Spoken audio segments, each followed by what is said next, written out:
A very hearty good morning to all my dear students. Welcome to my channel, and I hope you all are keeping well and you all are also doing your self studies regularly. So, in today's class, we are going to begin with selection handling statements. That is, we will be working with decision making. So, let's see what is decision making and how it helps in our program. So, when we talk about decision making,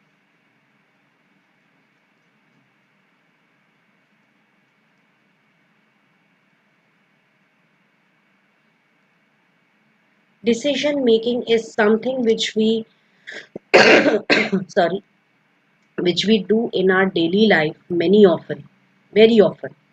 So we need to take a decision on almost any type of thing, any type of work, and that too depending upon the prevailing situations. So how does this decision making help us? How we can take decisions in a program? So a Python program, just like other programming languages, also has some constructs which help us in decision making, and they fall under selection statements. Why selection statements? Because they help in selecting certain statements over the others. Okay, and that is what is decision making. So here, normally we have been working so far with programs which don't contain any such statements. They are straightforward sequential programs which contain some input statements, some processing statements, and some output statements. So they simply straightforwardly take some input from the user console. They would just process them and they would just give us some output. That's all. Otherwise, they don't have any other such work. There is no jumping in the statements. There is no branching in the statements. But in our daily life, we need to come across many such situations where we have to take decisions, and hence selection statements are used there. So in Python, we have a number of selection statements: the simple if, the if else statement, the if else statement, and finally we have the nested if. So in today's class, we are going to see first two, that is if and if else statements, how these two statements help us. Now before I start with these two, I need to give you a short analogy of this that is taken from our daily life only.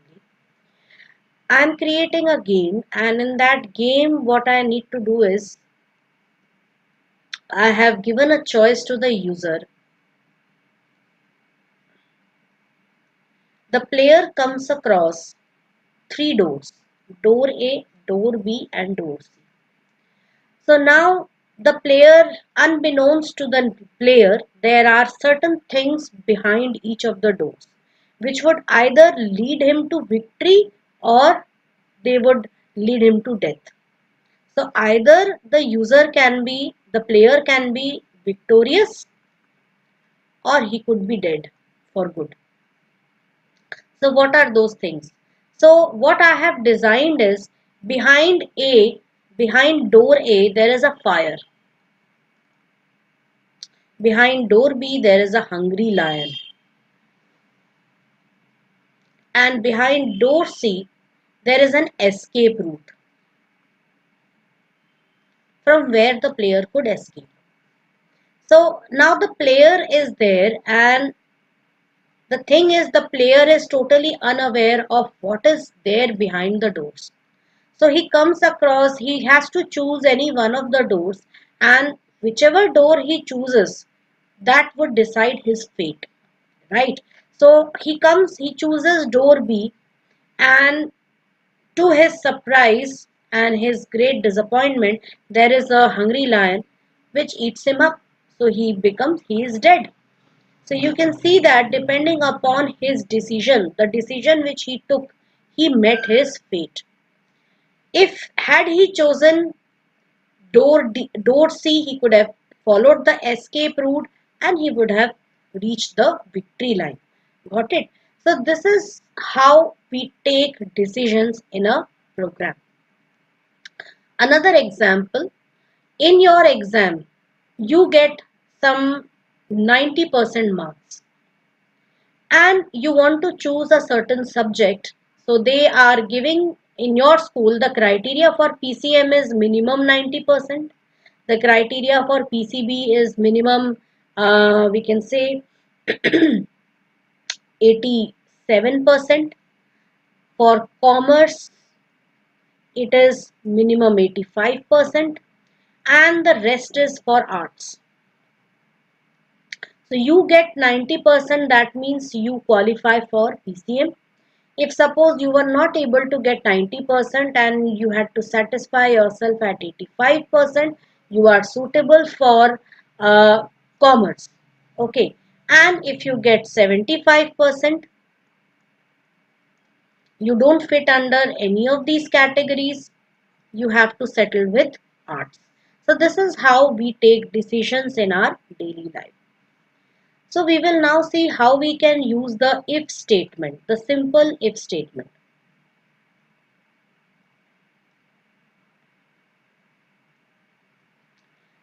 We will see its syntax, that is its grammatical rule, if condition, then statement. I have written S within brackets, which says that S could mean there could be one single statement or there could be a group of statements within this if. Now all those statements which are in, now you can also see that there is a certain level of indentation which is used here. So what is this indentation? This indentation is mandatory as far as Python is concerned. Other programming languages, it is not a necessity. It is not a mandatory condition.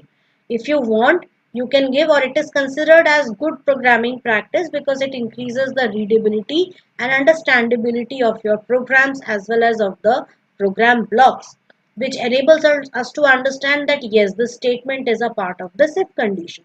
But in Python, this is followed mandatory, hence you don't have to worry about indentation anymore because you have to provide that indentation. So you use the keyword if is a keyword. This condition could be any identifier, it could be any expression, arithmetic expression, relational expression, logical expression, it's up to you. Okay, so this could be an identifier or an expression followed by a colon sign, which is a mandatory punctuator. Okay, and after this colon sign, when you press enter, automatically your cursor would be placed over here after indentation. So this becomes your if block. That is, all the statements which are part of this if statement, along with the if statement, they constitute the if block. Now, as an example, now I'll just explain how we can represent this in a pictorial way. Suppose we have a group of statements A lying before this if condition, and after this we have this if condition, that is, I'm just writing condition here, and this is a decision box which I have drawn according to standard flowchart rules. So if it is yes, which means that follow a course of action, that is execute the group of statements, okay, and move ahead to the next block of statements. So A represents that there could be statements before this condition and B represents there could be statements after this condition. If the condition is false, that is if it is no, then don't do anything, simply move on to the next block of statements. So if condition is true, only then execute the statements, go to the next block of statements. If condition is false, simply go to the next block of statements. As an example, we will take the voting age problem. Okay, so you ask for the age from the user. Now depending up, you don't know what age value the user is going to enter, so you have to create the program in such a way that it works for both cases. So I write if age, now we know that the minimum voting age for a person is 18 years. So if age is greater than equal to 18, it means I can print that he is eligible for voting. But I have not taken any course of action for the case where age is less than 18. Okay. So here what will happen if the user gives the value 25. So 25 is greater than equal to 18, condition will be true and this statement will be executed and the program will be terminated because there are no further statements after this. If the user gives 17, the condition is false, this statement won't be executed. Program control will be directed to this part, that is end of program. So there wouldn't be any plausible output in this program, right? To understand this, let's take an example. So because this voting age problem is very common, so I'm going to take another example.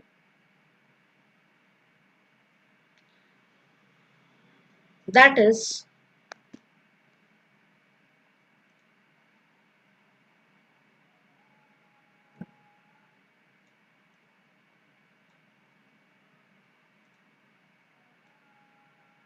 so I'm going to take an example here.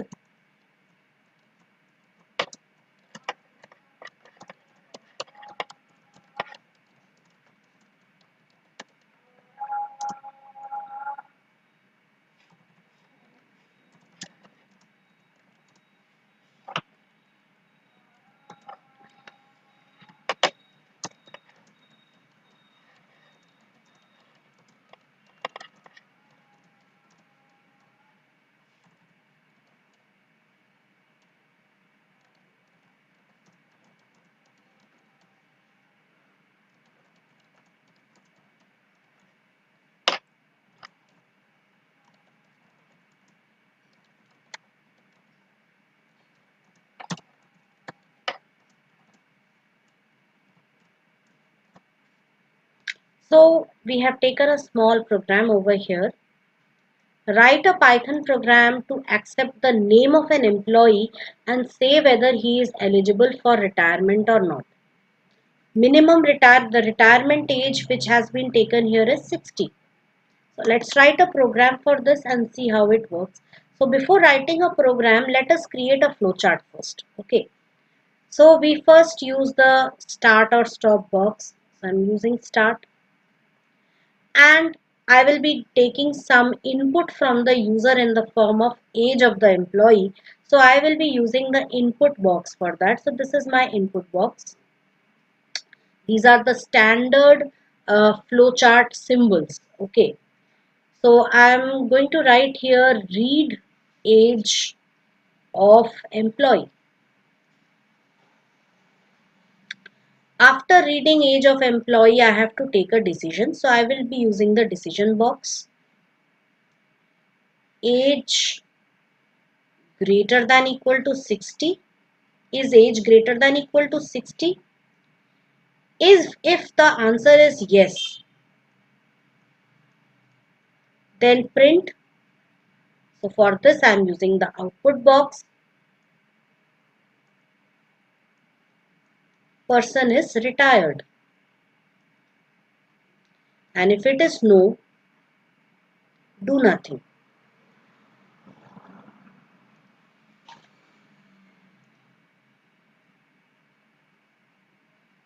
That is move to stop. So here also you can see that we start the program. We first read the age of the employee. Suppose the age of the employee is 55. So is age greater than equal to 60? Answer is no. So simply your program will terminate. This statement will be skipped.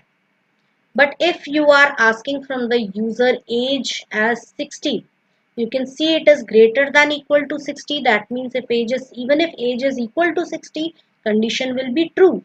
So in this case, print what? Retired.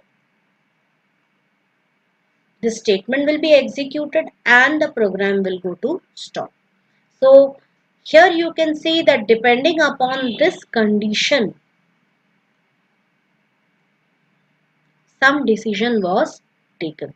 Okay, depending upon the input taken from the user and the condition, a decision was taken. So this is how if statement helps you to take decisions. So let us run this program and check. So I'm going to create a new file for this and I will save this file.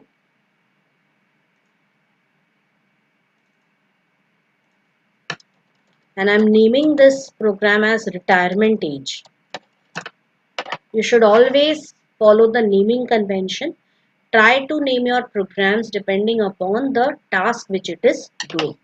So age, I'm going to accept it as int, enter the age of the employee.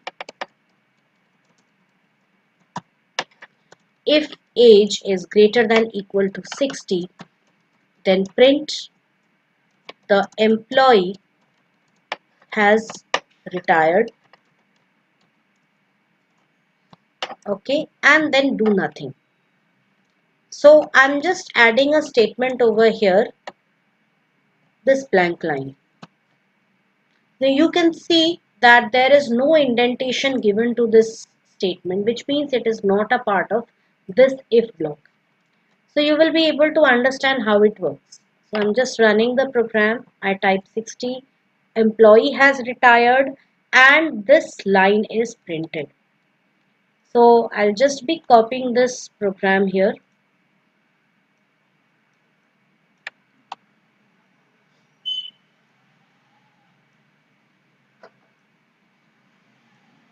Now here you can understand, if the condition is satisfied, the statement is executed and this statement will be executed. Okay. But if you give some statement like, I write here, age of the employee, I am giving over here as 59. So only the dash is printed, which means you gave the age as 59, hence the condition was false. This statement was skipped. But program control, after checking this condition, program control came directly to the statement immediately following the if block, and hence this statement was executed. So in case has your program doesn't have any else part in its if block, so after the condition is proved false, nothing will happen. It will just skip the if block and it will execute the statement which immediately follows. Now over here some of you might try to think that okay, we can write employee has not retired over here. The employee hasn't retired,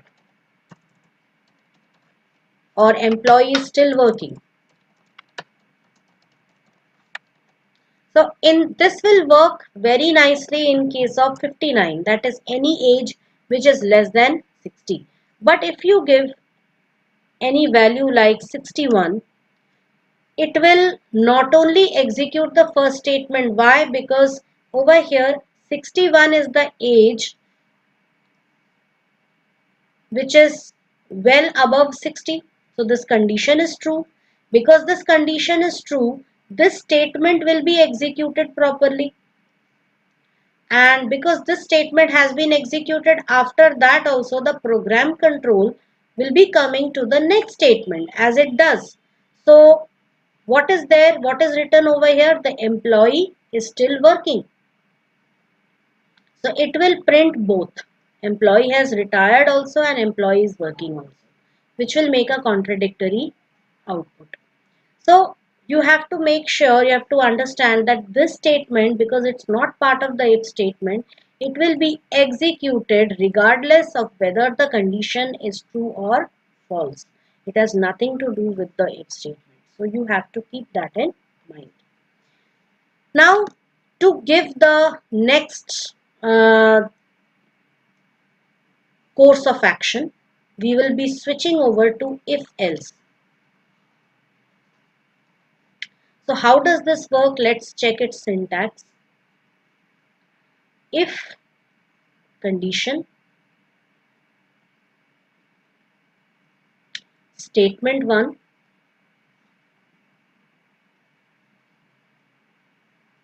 which is again, it could be a group of statements, so I'm adding s over here, else statement 2. So here also you can see there is indentation, here also you can see there is indentation.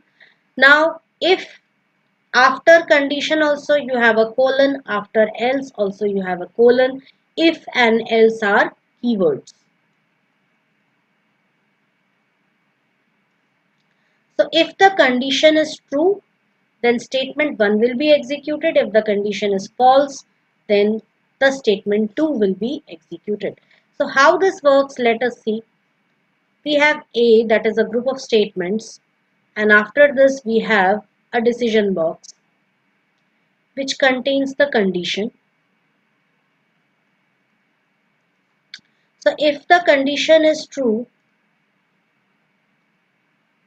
statement 1 will be executed.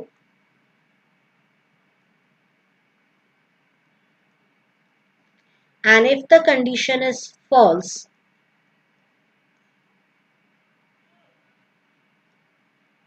then statement 2 will be executed.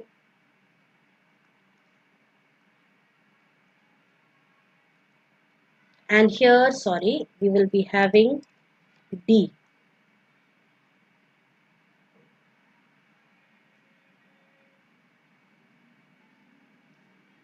So you can see it very well over here that if the condition is true, statements 1 will be executed and statement 2 will be completely ignored. Whereas if the condition is false, statement 2 will be executed, statement 1 will not. And it under both the cases, after executing either statement 1 or statement 2, the program control will be passed on to the immediately following statements. So same way we can just add this over here, that is for no, I can just modify this condition over here.